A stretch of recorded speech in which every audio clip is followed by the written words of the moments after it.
कहानी की शुरुआत में हमें एक छोटा सा बेबी दिखाया जाता है और अभी उसकी मम्मी उसे लेकर भाग रही थी कि तभी एक लेडी गेट खोलकर कहती है कि अगर आप चाहो तो यहाँ पर रुक सकते हो। पर जो बेबी की मम्मी थी वो उस बेबी को उस लेडी को दे देती है और कहती है कि मैं थोड़ा सामान लेकर वापस आती हूँ। लेकिन इसके बाद फिर वो कभी नहीं आई, जिसके बाद वो लेडी उस बच्चे को अपने ऑर्फनेज में रख लेती है। लेकिन हम देखते हैं कि लूशू को हर समय परेशान किया जाता है, लेकिन उसकी दोस्त जायो उसकी मदद करने के लिए ये सब कुछ केयर टेकर को बताती है। जायो हमेशा ही शू का ध्यान रखने के लिए उसके साथ रहती है। अब लू शू काफी बड़ा हो गया है और उस अनाथ आश्रम में नहीं रहता है, लेकिन वो खुद को अकेला महसूस कर रहा होता है। तो वो दीवार पर पत्थर फेंक रहा होता है कि तभी लू जायो मुस्कुराते हुए उसके पास आती है। वो भी मुस्कुराता है और उससे पूछता है कि आखिर वो भी अनाथ आश्रम से क्यों चुपके बाहर आ गई। तब वो उसका हाथ पकड़कर उसे वापस ले जाने लगता है, लेकिन वो मना कर देती है क्योंकि वो उसके साथ रहना चाहती है, जिस पर वो मान जाता है और उसे एक फेस्टिवल में ले जाता है। चू सुनता है कि वहाँ पर एक कपल न्यूज के बारे में बात कर रहा था। वो एक लड़के के बारे में बताते हैं जो कि अपने हाथों से नीली रोशनी बाहर निकाल रहा था और दूसरे लड़के ने 2000 किलो को उठा दिया था। इसको लगता है कि जरूर ये कोई सुपर पावर हो सकती है या फिर ये कोई फ्रॉड ही है। चू ये बातें सुन रहा होता है कि तभी जाओ उसे खींचकर एक शो के पास ले आती है। वो पीछे से शो को ठीक से नहीं देख पाते तो शू उसके हाथ को पकड़कर अच्छे से देखने के लिए आगे ले जाता है। अब जैसे ही वो वहाँ पहुँचते हैं तो वो जादूगर उनकी तरफ आग को फेंकता है कि तभी अचानक से समय रुक जाता है और आग उसके चारों ओर लिपट जाती है, जिससे उसे उसकी मेमोरी में एक तलवार अंतरिक्ष में घूमती हुई दिखाई देती है। उसका ये नेकलेस जो उसने हर समय से पहना हुआ है वो कुछ सेकंड के लिए चमकने लगता है, जिसके बाद समय फिर से शुरू हो जाता है। चू कंफ्यूज होता है कि आखिर अभी हुआ क्या। तब वो जादूगर उस फायर से और भी करतबे दिखाने लगता है। वो उस आग से बिना जले करतब दिखा रहा होता है। चू ये देखकर बहुत इम्प्रेस्ड होता है और सोचता है कि क्या ये मैजिक है या फिर किसी तरह की सुपर पावर्स। जिसके बाद वो जादूगर आतिशबाजी करके इस शो को खत्म कर देता है। जायो ये देखकर बहुत इम्प्रेस थी और शू से पूछती है कि उसे ये कैसा लगा। शू कहता है कि ठीक ठाक। अब शू जाओ को घर छोड़ने के बाद वॉक पर जाता है और इन्हीं सभी अजीब घटनाओं के बारे में सोचता है। वो सड़क को पार कर रहा होता है बिना ये सोचे कि एक ट्रक उसकी तरफ तेजी से बढ़ रहा है और ट्रक कुन उसकी बॉडी से लाल चटनी निकाल देता है, जिस वजह से शू खुद को अंतरिक्ष में तैरता हुआ पाता है। उसको तब अपनी मम्मी की सुनाई हुई लोरी याद आती है। वो सड़क में लेटा सर में से खून निकल रहा होता है। तब उसको लूज आए और उस ऑर्फनेज की सारी मेमोरीज याद आने लगती है। वो तब बेहोश हो रहा होता है कि तभी उसके सामने हवा में एक लोडिंग बार दिखाई देता है। उस लोडिंग के पूरा होते ही उसके सामने एक स्क्रीन आ जाती है। तब लूशू का नेकलेस चमकते हुए हवा में उड़ता हुआ ऊपर की ओर जाने लगता है। तब वो नेकलेस तेजी से चमकता हुआ पूरी तरह से खुल जाता है और शू की बॉडी में रोशनी भर देता है। तब वो रोशनी उसके दिल से होती हुई उसकी बॉडी में खून की तरह बहने लगती है, जिस वजह से उसका दिल फिर से धड़कना शुरू हो जाता है और वो मैजिकल पावर बहुत प्यार से उसे जमीन पर रख देती है। तब ट्रक ड्राइवर ये सोचकर घबरा जाता है कि उसने इस लड़के को मार दिया है कि तभी लूशू अपनी आंखें खोलता है और इस एक्सीडेंट को याद करता है, पर उसे कोई दर्द नहीं होता। वो सोचता है कि क्या उसके पास सुपर पावर्स आ गई है, लेकिन उसका मेन फोकस उस ट्रक ड्राइवर से उसको हिट करने के लिए पैसे मांगने का होता है। ट्रक ड्राइवर ये देखकर घबरा जाता है कि लूशू एक ज़ॉम्बी की तरह खड़ा होकर उसे ठोकने के यूं पैसे मांग रहा है। तब ड्राइवर शू को भूतिया भूत समझकर वहां से तेजी से भाग जाता है। अब इससे उदास होने के बाद लूशू दुकान में नूडल्स खरीदने जाता है। तब कैशियर उसके सर में खून को देखकर घबरा जाता है और यहाँ लू को कैशियर के सर पर प्लस 233 दिखाई देता है। तब शू कैशियर को ज्यादा ना डराते हुए पैसों को वहाँ रख कर नूडल्स लेकर भाग जाता है। तब वो एक कपल से टकराता है जिनके सर पर भी प्लस 10 दिखाई देता है। वो अपने घर के पास जाता है जहाँ अंदर जाने से पहले अपने सर से खून को मिटाता है। तब जाओ उसके सर में खून को देखकर पूछती है कि आखिर क्या हुआ। वो बताता है कि उसको ट्रक कुन ने ठोक दिया था, लेकिन ज्यादा चिंता करने वाली कोई बात नहीं है। अब शू नहा के खून को साफ करके खुद को देखता है। वो कंफ्यूज्ड होता है कि उसको कोई चोट क्यों नहीं लगी है। तब वो अपने हाथ में एक निशान को देखता है, जिसको देखकर वो थोड़ा हैरान हो जाता है। तब शू अपने बिस्तर पर बैठा सोचता है कि उसने जो देखा वो सपना नहीं था।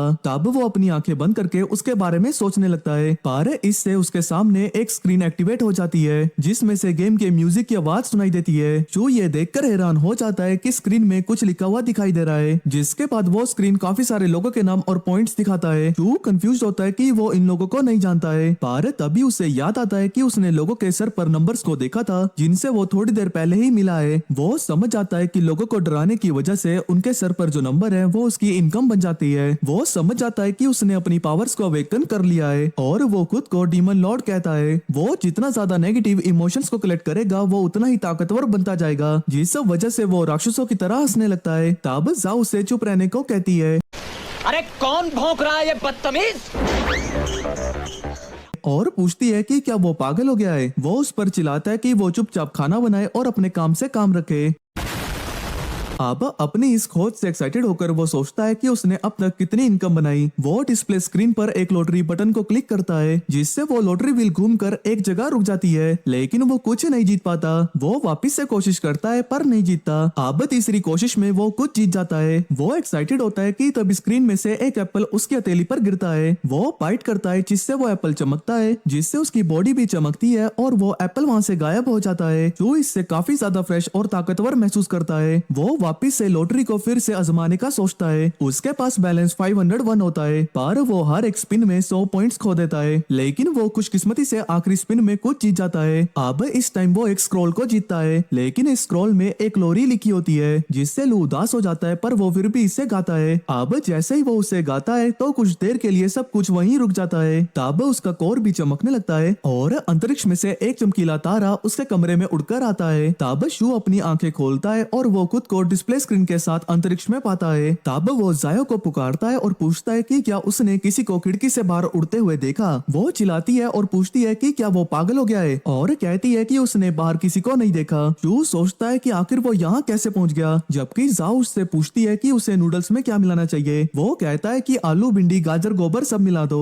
तब डिस्प्ले स्क्रीन बताती है कि उसने लू जायो से एक्स्ट्रा 10 पॉइंट कमाए हैं। वो समझ आता है कि उससे ये सब कुछ उसे गुस्सा दिलाने से मिले हैं, तो वो उसको गुस्सा दिलाने के लिए उसको धनिया मिलाने को भी कहता है, जिससे उसकी इनकम में 10 पॉइंट्स और ऐड हो जाते हैं। पर जाओ उससे चिल्लाते हुए कहती है कि वो आकर खुद ही बना ले। पर शू टोंट मारते हुए कहता है कि वो लड़की है तो उसे ही खाना बनाना चाहिए, जो सुनकर वो बहुत ही ज्यादा गुस्सा हो जाती है, जिस वजह से शू को 100 पॉइंट्स मिलते हैं। अब जायो और शू खाना खाते समय टीवी को देखते हैं कि तभी शू को खतरे का महसूस होता है, पर उसे नहीं पता कि ये किसके लिए था। तब या न्यूज में पास ही में दुकान में लगी आग के बारे में बताते हैं। ये जानते ही कि खतरा करीब है तो लू शू को एहसास होता है कि ये छत से आ रहा है। तब वो बाहर जाने लगता है और जाओ को कमरे के अंदर रहने के लिए कहता है। इसके बाद वो छत पर चढ़ता है और दो आदमियों को काले कपड़े पहने एक छत से दूसरी छत पर कूदते हुए देखता है। तब उनमें से एक उसकी डायरेक्शन की तरफ देखता है और लू जल्दी से पीछे छिप जाता है। तब वो दोनों उसकी छत की तरफ जाने लगती है। अब खतरे को भांपने के बाद वो पास में पड़ी सब्जियों से भरी टोकरी को लेकर नीचे जाने लगता है। तब वो आदमी उसे देख लेता है और उससे पूछता है कि वो आखिर यहाँ कर क्या रहा है। अब उनसे खतरे का एहसास होकर अब वो दोनों आदमी बात करते हैं कि ये नॉर्मल लग रहा है। वो उसे वार्न करते हैं कि वो अपना ध्यान रखे क्योंकि बाहर बहुत खतरा है, जिस पर वो हंस देता है और वापस अपने घर में चला जाता है। तब लू शू घर में एंटर करते ही राहत भरी सांस लेता है। पर तभी जायो उससे पूछती है कि आखिर वो किससे बात कर रहा था। वो कुछ बताने ही वाला होता है कि तभी एक आदमी छत से गिरता है। वो उसको बाहर जाकर चेक करने लगते हैं और शू उसके गिराने वाले को ढूंढने लगता है। पर तभी वो उस आदमी लियांग ची को पहचान लेता है, जो कि उस फेस्टिवल में आग से करतब दिखा रहा था। वो सोचता है कि क्या लियांग ची ने उस आग को लगाया है और क्या वो उन काले कपड़े वाले लोगों से बचकर भाग रहा है। वो इस बात की चिंता करने लगता है कि क्या आग इतनी ज्यादा थी कि उसकी चपेट में कुछ लोग भी आ गए। तब जायो एम्बुलेंस को बुला लेना चाहिए, पर वो कहता है कि एम्बुलेंस को बुलाने के लिए हमारे पास उनको देने के लिए पैसे नहीं है। तो वो सोचता है कि हम ऐसा बोलेंगे कि हम लियांग ची को जानते नहीं है और हॉस्पिटल भी लियांग ची से पैसे लेगा जब वो उठ जाएगा। कि तभी शू देखता है कि लियांग ची हिल रहा है और उसे 70 पॉइंट्स मिल जाते हैं। उसे एहसास होता है कि लियांग ची बेहोश नहीं है, जो देखकर शू के दिमाग में एक बुरा ख्याल आता है। वो जायो को कहता है कि हमें उसकी मदद करने की कोई जरूरत नहीं है। ये कहते ही उसकी इनकम में 107 पॉइंट्स जुड़ जाते हैं। जाओ इंसिस्ट करने लगती है कि हमें उसे अंदर ले जाना चाहिए, पर वो मना करता है, जिससे लियांग ची गुस्सा होता है और लू को सीधे 470 पॉइंट्स मिल जाते हैं। तब लियांग ची बेहोश होने का नाटक छोड़कर उठ जाता है और उनसे पीने के लिए पानी को मांगता है, जिस पर शू हाथों में बर्फ को इकट्ठा कर उसे दे देता है, जिससे लियांग ची गुस्सा होकर और भी पॉइंट्स लू को दे देता है। तब लियांग ची उस बर्फ को उड़ाकर जाओ से मदद मांगता है, पर लू उसे जमीन पर गिराकर उससे 800 पॉइंट्स कमा लेता है। वो जितना ज्यादा उसे जमीन पर ढकेलता है उतने ज्यादा ही वो नेगेटिव पॉइंट्स कमाता है, जबकि जायो ये देखकर कंफ्यूज्ड हो जाती है। तब लियांग ची शू को रुकने को कहता है, पर शू कहता है कि लियांग ची को आराम करने की जरूरत है। अभी एहसास होता है कि कुछ गड़बड़ है, तो लियांग ची शू के हाथ को पकड़ लेता है और उसे जला देता है। पर तभी शू का सिस्टम एक्टिवेट होकर उस आग को बुझा देता है। लियांग जी ऐसा वापस करने की कोशिश करता है पर उसकी वो आग बार बार बुझ जाती है, जिससे गुस्सा होकर वो शू को और भी नेगेटिव पॉइंट्स देने लगता है। तब शू उसको देखकर मुस्कुराने लगता है और लियांग जी अपनी डरी हुई आवाज में कहता है, अरे भाई जरा मुझे माफ करना यार, मैं तो मजाक कर रहा था ना, हम तो दोस्त है ना भाई। जिस पर शू ऐसा प्रिटेंड करता है कि वो उस पर भरोसा करता है, पर वो लियांग जी के हाथ को पकड़कर उसे जोर से दबाने लगता है, जिससे कि वो उसके दर्द से और थोड़े पॉइंट्स कमा लेता है। जिसके बाद वो उसके लिए एम्बुलेंस को कॉल करने को कहता है, पर लियांग जी गुस्से में खड़ा होकर इसके लिए मना कर देता है। तब शू उसे आराम से सेफली घर जाने के लिए कहता है, जो सुनकर लियांग जी और गुस्सा हो जाता है और शू को और भी नेगेटिव पॉइंट्स मिल जाते हैं। अब शू अपने कमरे में जाकर अपने उस हाथ के निशान को देखने लगता है। उसे एहसास होता है कि जाओ उसकी तरह नेगेटिव पॉइंट्स को नहीं देख सकती। वो अपनी स्क्रीन को खोलकर शॉप वाले बटन में क्लिक करके कुछ खरीदने के लिए देखता है। वहाँ पर एक ही चीज होती है जो कि बहुत तेजी से चमक कर उसके हाथों में आ जाती है। शू देखता है कि ये किसी तरह का फल लग रहा है और उसे एक ही बारी में खा लेता है कि तभी यहाँ फिर से वही चमकता तारा अंतरिक्ष से पृथ्वी की ओर आता है और उसकी बॉडी में एंटर कर जाता है, जिससे लू वापिस से अंतरिक्ष में पहुंच जाता है। लेकिन इस बार वो कुछ प्लैनेट्स को एक बड़े प्लैनेट के चारों ओर घूमता हुआ देखता है। तभी एक प्लैनेट पर एक चमकदार रोशनी लगती है, जिससे कि वो प्लैनेट चमकने लगता है कि तभी वो चमकदार रोशनी शू की बॉडी से निकलने लगती है और लू अचानक से तेज सांस लेता हुआ रियल वर्ल्ड में जाग जाता है। वो देखता है कि उसके हाथ का निशान थोड़ा सा चेंज हो गया है और वो खड़ा होकर आसानी से अपने बेड को भी उठा लेता है। वो टीवी में न्यूज को सुनता है कि इसमें कुछ लोग मारे गए हैं, जो जानकर शू डिसाइड करता है कि वो वहाँ जाकर लोगों के नेगेटिव इमोशंस को कलेक्ट करेगा। अब अगले दिन वो अपने स्टॉल में अंडों को महंगे दाम में बेचता है, जिससे वो लोग गुस्सा होकर उसे और भी नेगेटिव पॉइंट्स देने लगते हैं। अब थोड़ी देर बाद वो स्कूल जाता है। यहाँ फ्री पीरियड के दौरान एक लड़की अपने दोस्तों को शांत रहने को कहती है, क्योंकि वो वेबसाइट में लोगों की पावर अवेकन करने वाले आर्टिकल को पढ़ रही होती है। वो वीडियो चलाने लगता है। वीडियो में बताया जाता है कि अवेकन लोगों को ए से लेकर एफ यानी कि 6 लेवल में डिवाइड किया गया है। लेवल एफ के लोग आम लोगों से ज्यादा ताकतवर होते हैं। लेवल ई के पास एलिमेंटल पावर्स होती है। लेवल डी वेपन्स के असर को खत्म कर सकता है, जबकि लेवल सी दुश्मनों के वेपन को रिसिस्ट और काउंटर कर सकता है। लेवल बी स्वर्ग और पृथ्वी की ताकत का यूज कर सकता है और लेवल ए भी ठीक ऐसी ही पावर का यूज कर सकता है। हमें यह भी बताया जाता है कि लेवलिंग को कल्टीवेशन और अवेकन से हासिल किया जाता है। शू को एहसास होता है कि वो अभी लेवल एफ में है और सोशल वाले बंदे की बात कर रहा है, पर वो कहता है कि ये सच है। वो बताता है कि उनका क्लासमेट का अब काय टीचर को उठाकर वहाँ से फेंकने को तैयार हो जाता है। तब प्रिंसिपल उसको ऐसा करने के कॉन्सिक्वेंसेस के बारे में सोचने को कहता है, पर काय कहता है कि वो अंडर एज में है और उसको पनिशमेंट नहीं मिलेगी। कि तभी शू आगे बढ़कर कहता है कि वो अपनी इस हरकत के लिए पनिश जरूर होगा।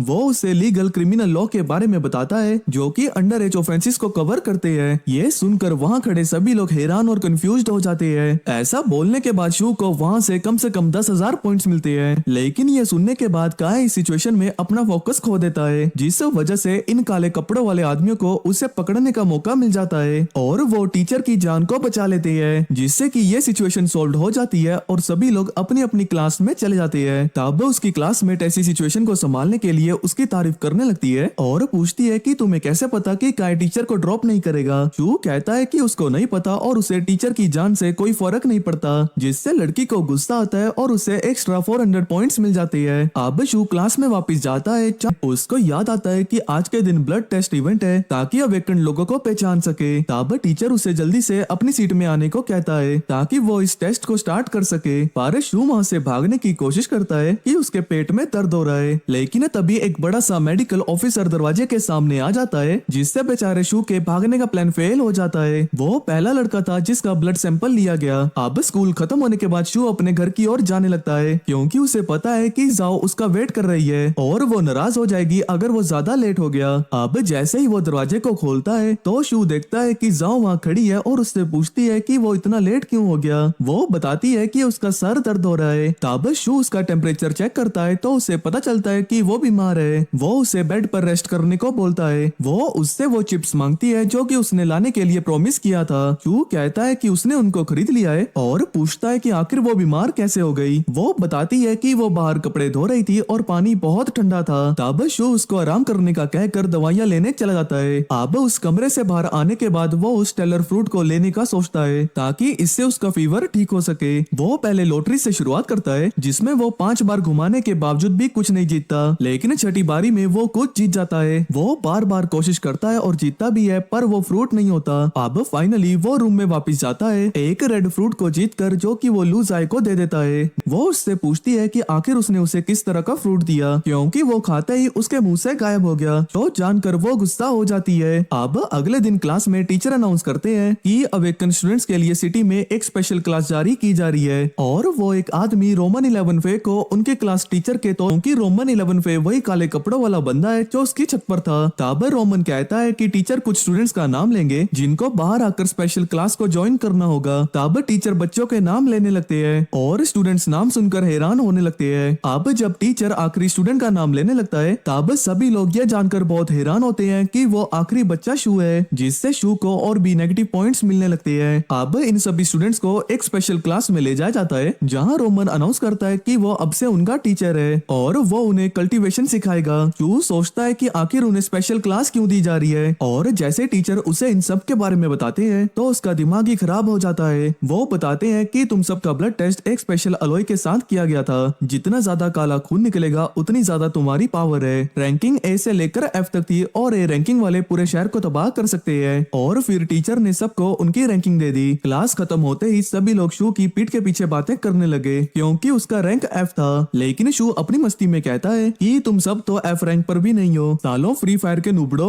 अब रात को शू ने अपना आखिरी सेलेस्टियल फ्रूट कंज्यूम किया और अचानक से आइटम शॉप में ये फ्रूट अनलॉक हो गया। उसको लगता है कि व्हील ऑफ फॉर्चून में कुछ नया अनलॉक हुआ है और लू सोच रहा होता है कि अब फाइनली अब कुछ नया आइटम मिलेगा और स्क्रीन पर आया, लेकिन उसको वहाँ पर स्पाइड टोफू मिलता है जिसे देखकर वो बहुत ही सैड हो जाता है और बोलता है कि इससे अच्छा तो मैं KFC का सड़ा हुआ बर्गर ले लेता। लेकिन एडिक्शन तो एडिक्शन होती है और लू ने पूरी रात कोइंस को स्पिन करने में लगा दिए, जहाँ पर वो हर बार स्पिन करता रहा और हारता रहा। लेकिन इस चक्कर में एक नया स्क्रॉल अनलॉक हो गया। पर जैसे ही शो ने स्क्रॉल को उठाया तो उसकी एनर्जी सीधा जाओ के दिमाग में चली गई और अचानक से आसमान से एक डार्क एनर्जी का ब्लास्ट आया जिससे कायदे के सामने पूरा का पूरा सोलर सिस्टम खुल गया, जिसे देखकर लू बोलता है कि भाई ये क्या चक्कर है। अब शू ने देखा कि उसको नेक्स्ट आइटम को अनलॉक करने के लिए उसको 80 और X बाय टोफू को स्पिन करना होगा, लेकिन उसके दिमाग में एक ही आइडिया है कि क्या वो अपने कॉइन्स को कैश में कन्वर्ट कर सकता है। अगर ये बासी टोफू इतने ही कॉमन है तो चलो इसको बेचते हैं। अब अगली सुबह शू ने उन बासी टोफू का स्टॉल लगा दिया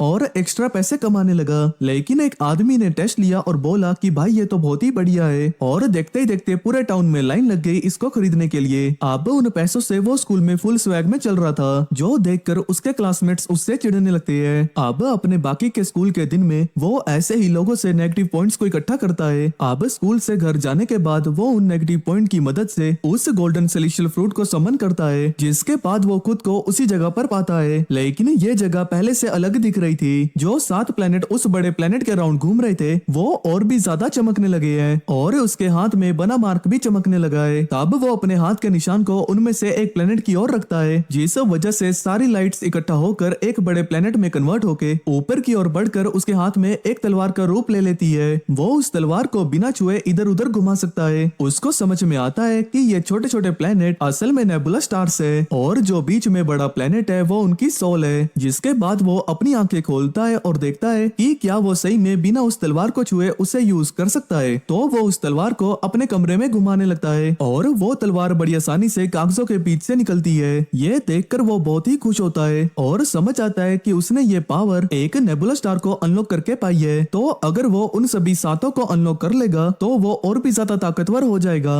अब अगले दिन क्लास में रोमन एक लड़के को डिवाइन सर्कल से एग्जामिन करने लगता है। उसके हाथ में पड़ा स्टोन चमकने लगता है। तब शू उनसे पूछता है कि आखिर वो स्टोन क्या है और ये लड़का जोंग कहता है कि ये स्पिरिट स्टोन है जो कि काफी सारी एनर्जी को इकट्ठा करता है। वो अगले कुछ दिनों में अपने स्टोन्स को ले लेंगे ताकि वो प्रैक्टिस कर सके। तब रोमन सभी को फोकस से प्रैक्टिस करने को कहता है क्योंकि अभी तक वो उसे यूज करना नहीं सीखे हैं। वो कहते हैं कि उनको डेली प्रैक्टिस करनी होगी और अपनी इस ट्रेनिंग की प्रोग्रेस को रिपोर्ट करना होगा। तब लू अपने स्टोन की मदद से उस टेक्निक की प्रैक्टिस करने लगता है, जिससे कि उसके सोलर सिस्टम में बहुत तेज बिजली चमकने लगती है। लेकिन उसकी तलवार वायलेंट होकर उस बिजली को ही चीर देती है। कि तभी शू अपनी आंखें खोलता है और तेजी से सांस लेता हुआ सोचता है कि आखिर ये स्टोन उस सोलर मैप में इतना वायलेंट क्यों है। अब अगले दिन शू अपने स्टॉल को लगाने के लिए जाने लगता है कि तभी वो अपने पड़ोसी को तलवारबाजी करते हुए देखता है। वो उस आदमी से उनकी तलवार के बारे में पूछता है और वो अंकल कहते हैं कि क्या वो इसे सीखना चाहता है। शू कहता तो है कि वो सीखना चाहता तो है पर एक प्रॉब्लम है। तब वो आदमी उसे ट्रेनिंग स्टार्ट करने को कहता है और कहते हैं कि वो उसकी प्रॉब्लम को साथ ही में डिस्कस डिस्कस कर लेंगे। अब शू अपने स्कूल के खत्म होने के बाद शाम को ट्रेनिंग करने आता है। तब वो ओल्ड मैन उसे भारी भरकम बेल्ट्स देते हैं ताकि वो उन्हें अपनी ट्रेनिंग के दौरान पहन सके।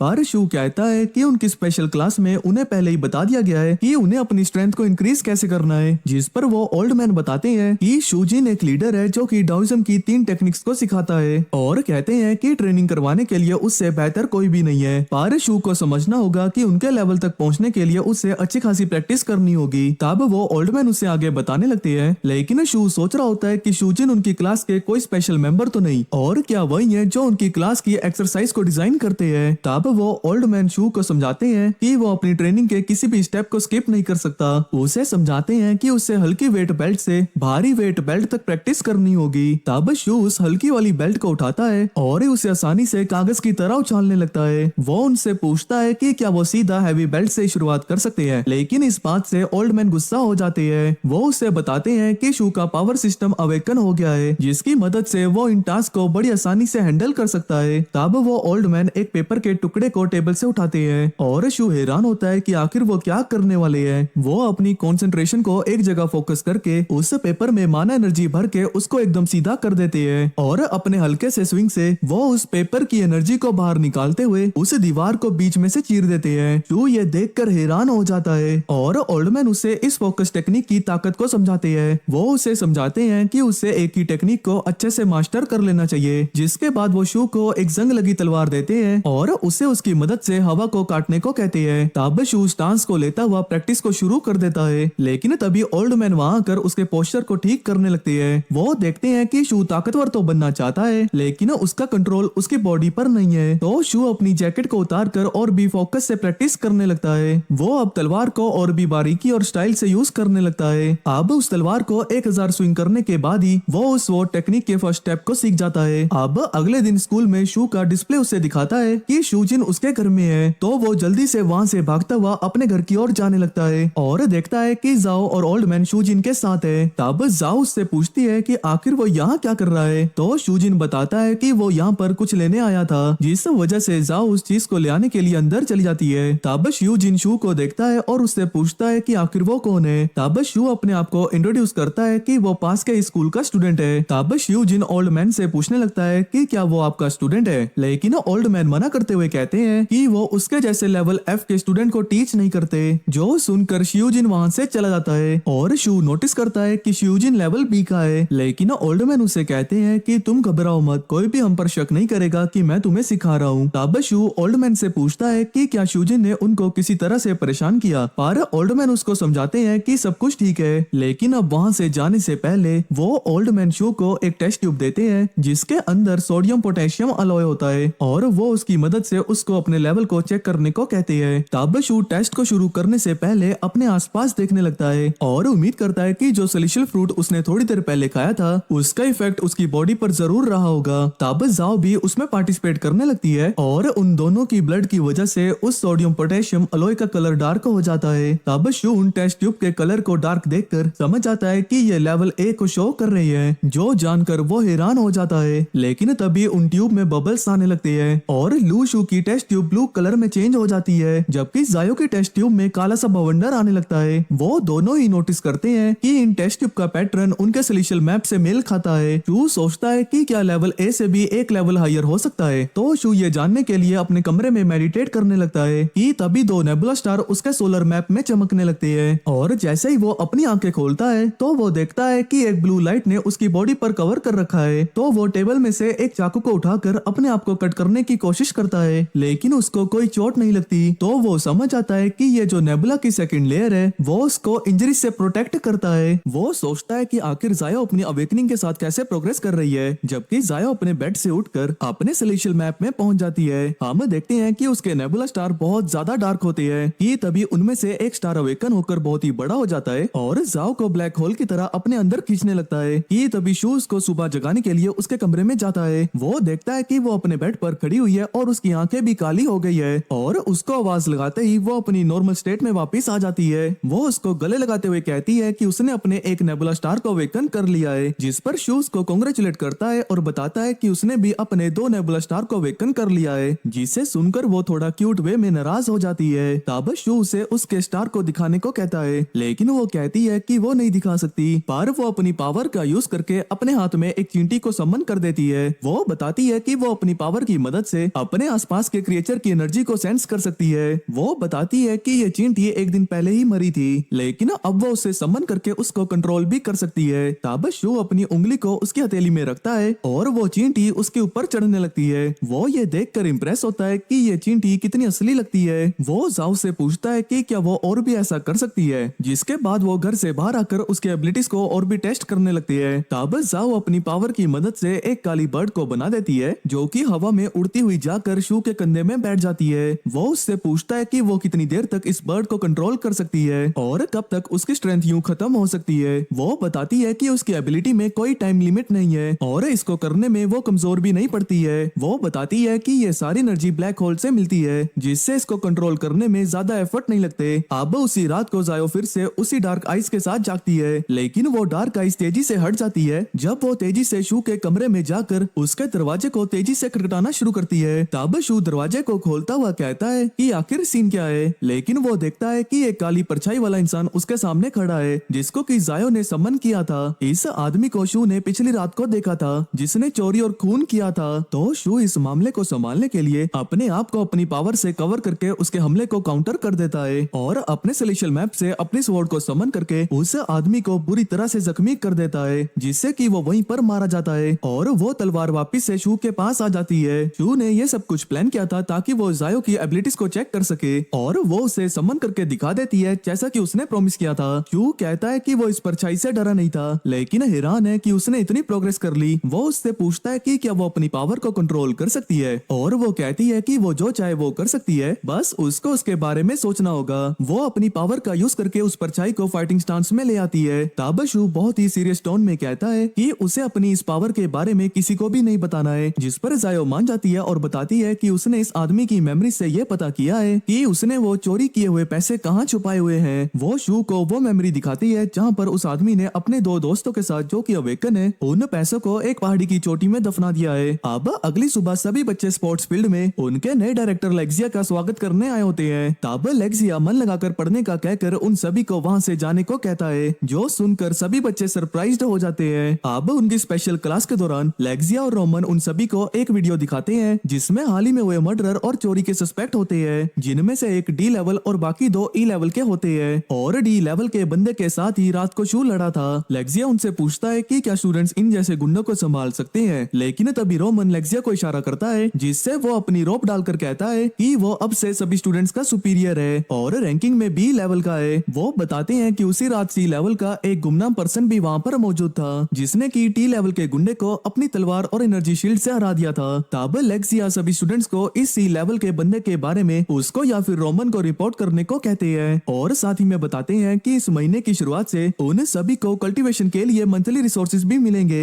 अब क्लास खत्म होने के बाद शू जोंग से पूछता है कि क्या ये स्पिरिट स्टोन ब्लैक मार्केट में बिके जाते हैं क्या। जोंग सोचता है कि आखिर लू इसको बेचना क्यों चाहता है, जबकि उसे तो इसकी अपनी कल्टीवेशन के लिए जरूरत पड़ेगी। पर शू कहता है कि उसको पैसों को लेकर हमेशा चिंता रहती है, जिस वजह से वो अपनी प्रैक्टिस में अच्छे से ध्यान नहीं लगा पाता। जोंग बताता है कि ये एक स्टोन कम से कम 1 लाख यूएन का बिक सकता है, जो सुनकर शू हैरान हो जाता है। तो वो तुरंत ही जोंग से पूछता है कि क्या वो उसको खरीदना चाहेगा, लेकिन जोंग मना कर देता है, कहता है कि वो इसके ग्राहक को ढूंढ देगा। तब शू इस स्टोन की प्राइस 1,20,000 यूएन में फिक्स कर देता है। वो पैसे ट्रांसफर करने के लिए अपना अकाउंट नंबर देता है और जोंग उस स्टोन को लेकर प्रॉमिस करता है कि वो इसके बायर को ढूंढकर उसको सारे पैसे ट्रांसफर कर देगा। अब थोड़ी देर बाद शू घर आकर वापिस से मेडिटेट करने लगता है। इस बार वो अपने फुल फोकस से थर्ड नेबुला स्टार को अनलॉक कर लेता है। शू को लगता है कि वो जल्दी ही लेवल सी तक पहुंच जाएगा। अब जैसे ही वो सैर करने के लिए बाहर जाता है कि तभी उससे एक अननोन नंबर से कॉल आती है और हमें पता चलता है कि ये उसके टीचर का कॉल था, जो कि उसे तुरंत ही स्कूल आने को कहते हैं, जहां ये आर्मर्ड कार उन सभी को उनके मिशन के लिए ले जाने लगती है। शू पूछता है कि आखिर वो कहाँ जा रहे हैं। जोंग बताता है कि ये खंडर अभी अभी खुला है और हम सभी को उस एरिया को प्रोटेक्ट करना है। शू पूछता है कि हम तो उस खंडर के अंदर नहीं जा रहे हैं ना। जोंग कहता है कि नहीं, क्योंकि हम सभी अभी लेवल ई के हैं और ऑर्गेनाइजेशन को डर है कि हम सभी अभी खुद को डिफेंड नहीं कर सकते, खासकर ये लू शू, क्योंकि वो अभी तक लेवल एफ पर है। शू पूछता है कि आखिर ये खंडर क्या है। जोंग बताता है कि ये माना जाता है कि ये सारे खंडर इस धरती पर एलियन के द्वारा बनाए गए हैं और ये खंडर एनवायरमेंट में चेंजेस की वजह से हाल ही में दिखना शुरू हुए हैं। वो आगे बताता है कि जहाँ भी ये खंडर दिखाई देते हैं तो उस पर कब्जा करने के लिए बाकी के मास्टर्स भी वहाँ पर आ जाते हैं, क्योंकि उनके अंदर हब्स, मैजिक टूल्स और सबसे इम्पोर्टेंट फॉर्मेशन आई होती है। अगर किसी को वो फॉर्मेशन आई मिल जाए तो वो पूरा का पूरा खंडर गायब हो जाता है। शू कहता है कि ये सुनने में काफी मिस्टीरियस लग रहा है, पर जोंग हल्के से उसे कहता है कि ये खंडर काफी समय बाद हमारी कंट्री में खुला है। अब वो सभी खंडर की जगह पर पहुंच जाते हैं, जहां रोमन बताता है कि ये मिशन काफी इम्पोर्टेंट है और वो चाहते हैं कि सभी बच्चे इस खंडर के बारे में और अच्छे से जाने। अगर कोई भी इस मिशन को लीक या फिर इसके बारे में किसी को बताएगा तो वो स्पेशल क्लास से तो जाएगा ही, और साथ ही में कोर्ट में केस भी फाइल किया जाएगा, जिससे सभी स्टूडेंट्स हैरान होकर मान जाते हैं। जिसके बाद वो सभी एक जगह बैठकर अपनी कल्टीवेशन की प्रैक्टिस करने लगते हैं। पर शू डिसाइड करता है कि वो क्लास के लीडर को परेशान करेगा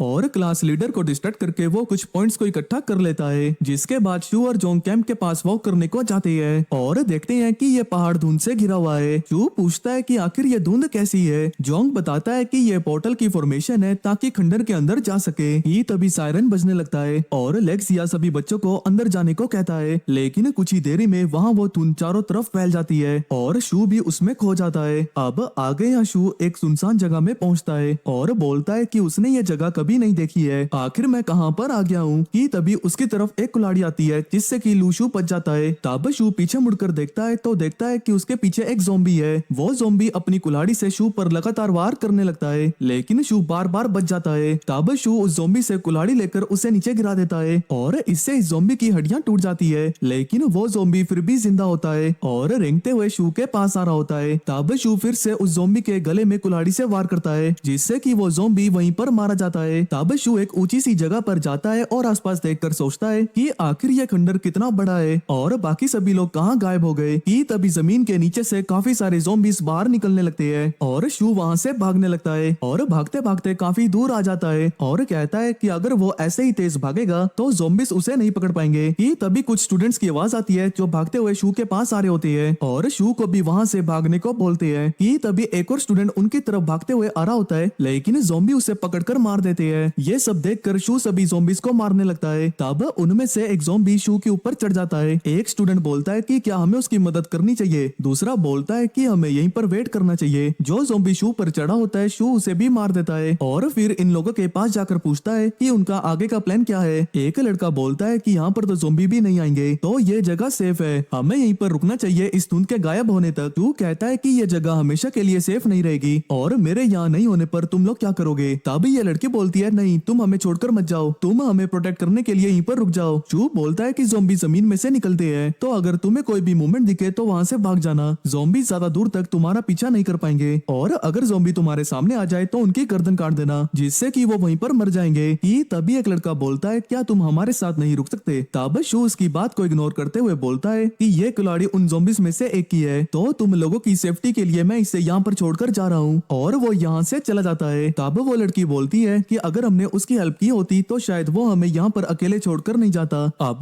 यहाँ शू आगे ज़ॉम्बी से घिरा हुआ उनसे लड़ रहा होता है। कि तभी वो एक ज़ॉम्बी से स्वॉर्ड लेता है और उसी की मदद से उन सभी को मार देता है। फिर वो सूरज की तरफ देखता है और बोलता है कि अंधेरा होते जा रहा है, उसे कोई जगह ढूंढनी पड़ेगी क्योंकि अंधेरे में ज्यादा खतरा हो सकता है। तब शू एक पहाड़ को देखता है और वहाँ जाने का सोचता है, क्योंकि वहाँ से उसे आसपास का इलाका भी दिख जाएगा और साथ ही भागने के लिए भी आसानी होगी। अब लूशू यहाँ से भाग रहा होता है कि तभी उसे आसमान से एक रेड लाइट दिखती है। वो सोचता है कि ये कोई मैजिक वेपन है, तो वो उस लाइट पे अपनी तलवार से हमला करता है और नीचे गिरा देता है। फिर वो उस लाइट के पास जाता है तो देखता है कि वो कोई मैजिक वेपन नहीं बल्कि एक फ्री फायर वाली फ्लेयर गन थी, जो कि उस लाइट के पास खड़े इस लड़के ने चलाई थी। वो उस लड़के की तरफ देखता है और सोचता है कि क्या ये भी उस स्पेशल क्लास का स्टूडेंट है, क्योंकि ऐसी फ्लेयर गन किसी नॉर्मल स्टूडेंट के पास नहीं हो सकती है। और जब वो स्क्रीन में देखता है तो उस लड़के के नाम की जगह उसे नंबर दिखते हैं, तो वो उस लड़के के पास जाता है और सोचता है कि क्या ये कोई फॉरेनर है। कि तभी हमें पास्ट का सीन दिखाया जाता है जिसमें एक आदमी कुछ लड़कों से बोल रहा होता है कि ऑर्गेनाइजेशन ने तुम लोगों को छोटी सी उम्र से ही ट्रेन करना शुरू कर दिया था, तो तुम लोगों का स्टेमिना और एंड्योरेंस बाकी उम्र के लोगों से ज्यादा है। और फिर वो एक सूटकेस खोलता है जिसमें फ्लेयर गन्स होती है। तब सभी बच्चे एक एक गन ले लेते हैं और वो आदमी बोलता है कि जब तुम सभी लोग खंडर में अलग अलग हो जाओगे तो कोई सेफ जगह में जाके इस फ्लेयर गन का इस्तेमाल करना, जो भी तुम्हारे आसपास होगा वो तुम्हारी मदद के लिए आ जाएगा। फिर प्रेजेंट का सीन दिखाया जाता है और शू उस लड़के को देखकर सोच रहा होता है कि ये हमारे स्कूल का तो नहीं है, क्योंकि शू उस लड़के को तब से देख ही रहा होता है। तो वो लड़का घबराया बहुत होता है। तब शू सोचता है कि अगर वो उस लड़के को ऐसे ही घूरता रहेगा तो शाम तक उसके कम से कम 10,000 पॉइंट्स तो हो ही जाएंगे। और वो उस लड़के को घूरना कंटिन्यू रखता है और पॉइंट्स कलेक्ट करता रहता है। कुछ देर बाद वो लड़का शू से पूछता है कि क्या वो स्पेशल क्लास का स्टूडेंट है और वो कौन सी सिटी से है, और साथ ही में अपना नाम भी बताता है कि उसका नाम है चैन चुयांग। लूशू बोलता है कि उसका नाम लियूली है और वो नानयांग सिटी के स्पेशल क्लास से है। वो लड़का बोलता है कि मैं भी इस सिटी से हूँ। तब शू बोलता है कि नहीं नहीं, मैंने गलत बता दिया, असल में मैं जूजांग सिटी से हूँ। और चैन से पूछता है कि क्या वो फ्लेयर गन उसे स्कूल वालों ने दी है। वो बोलता है कि हाँ, मुझे ये फ्लेयर गन स्कूल वालों ने दी है। और उससे पूछता है कि क्या तुम्हारे पास फ्लेयर गन नहीं है। तब चैन शू की स्वॉर्ड को देखते हुए बोलता है कि क्या ये तुमने खंडर से उठाई है, क्या मैं इसे देख सकता हूँ। तब वो दोनों डर के एक दूसरे के पास आ रहे होती है और जैसे ही वो लड़का तलवार के पास आता है तो शू तलवार को पीछे कर देता है। ये देखकर उस लड़के को गुस्सा आ जाता है और वो अपने इमोशंस पर कंट्रोल रखते हुए बोलता है, कोई बात नहीं, अगर तुम मुझे ये स्वॉर्ड नहीं दिखाना चाहते तो, लेकिन तुमसे मिलकर मुझे खुशी हुई, पर अब मुझे क्लास लीडर होने के नाते अपने साथियों को ढूंढने जाना होगा। तुम्हें मेरे साथ आने की जरूरत नहीं है, तो तुम कहीं छुप जाओ। जिस पर शू बोलता है कि क्या कोइंसिडेंस है, मैं भी क्लास लीडर ही हूँ, तो मैं भी तुम्हारे साथ ही आऊंगा। चैन बोलता है, क्या तुम्हें अपने दोस्तों को नहीं ढूंढना चाहिए। शू बोलता है कि नहीं, मैं तुम्हें तुम्हारे साथियों को ढूंढने में मदद करूंगा। जिसके बाद चैन वहाँ से तेज भागकर जाने लगता है, लेकिन शू उसका पीछा नहीं छोड़ता है। पर जब वो लोग भाग रहे होते हैं तो जमीन के नीचे से ज़ॉम्बीज़ बाहर निकलने लगते हैं। तब चैन ज़ॉम्बी से निपटने के लिए शू से उसकी तलवार मांगता है। तब शू उसकी तरफ तलवार बढ़ाता है, लेकिन बार बार तलवार को पीछे खींच लेता है। अबे साले, एड़ा हो गया है, तलवार दे, नहीं तो ये ज़ॉम्बी मुझे मार डालेगा।